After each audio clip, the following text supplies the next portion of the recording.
Welcome back to Opinion Journal. I'm Mary Kissel. Remember No Child Left Behind passed way back in 2001? Well, Congress is still arguing whether or not that was a good idea.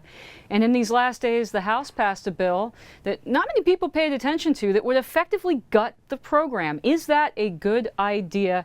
National Alliance for Public Charter Schools President Nina Rees is here. Nina, what has gone so wrong with No Child Left Behind?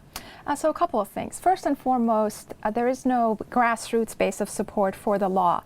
One of the provisions of no Child Left Behind was to empower parents to decide where to send their kids to school when they were attending a school that was labeled needing improvement. Because we'd tell you that it was a terrible school.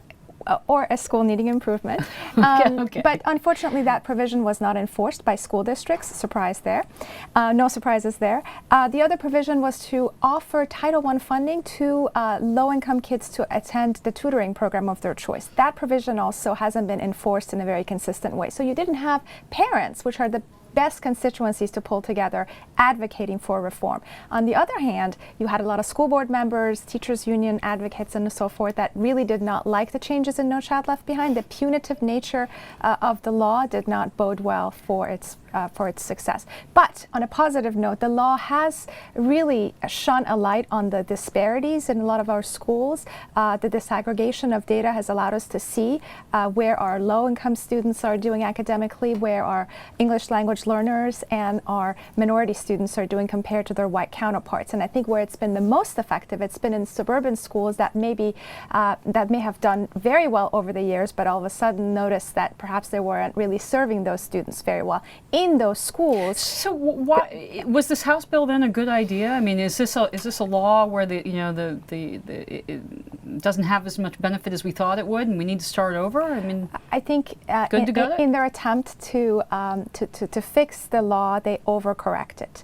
There are some provisions in the law that are great, then that should be promoted, but there are also things in it that completely gut the accountability structure of No Child Left Behind, to the point where if you are a low-income child in a state that's not paying attention to the achievement gap, you will not be able to get a better education. So what is working for those low-income kids? Because you're coming from a certain perspective, the Alliance for Public Charter Schools. You're obviously pro-charter.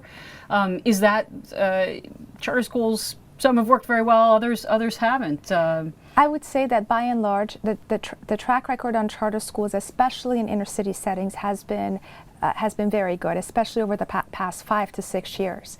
You're noticing more and more high-quality public charter schools created in areas of need. We're also noticing that a lot of poor-performing charter schools are closing down. The other thing about No Child Left Behind that a lot of people don't mention is the provision that seems to work the best is the provision that transfer the power in running a school over to another entity like a charter school. There was a study done in North Carolina that found that provision, which kicks in at the tail end of a school failing for 5 or 6 years in a row, seems to have the greatest impact, and that's where charter schools can have a huge impact.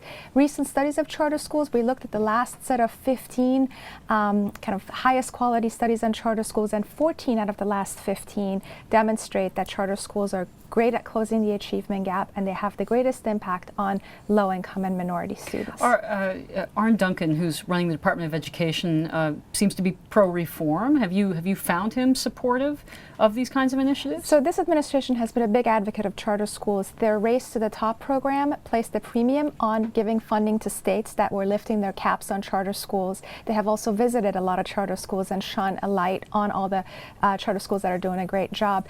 Of course, there's more to be done. We believe that in order to really fuel the growth of charter schools, that we need to invest a lot more in replicating some of the effective charter school models around the country and increasing the startup dollars necessary to start a new school. Right now we have a little over 950,000 names on charter school wait lists.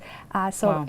The only way to fix this problem is by creating more charter schools. But at the moment, we're still stuck with the same No Child Left Behind. The bill's probably not going to go anywhere in the Senate. But we'll see what the Senate good will to do. hear that good news out of the Department of Education and Charter Schools, Sure. National Alliance for Public Charter Schools. President Nina Rees, thank you so much for being on the show. Thank you.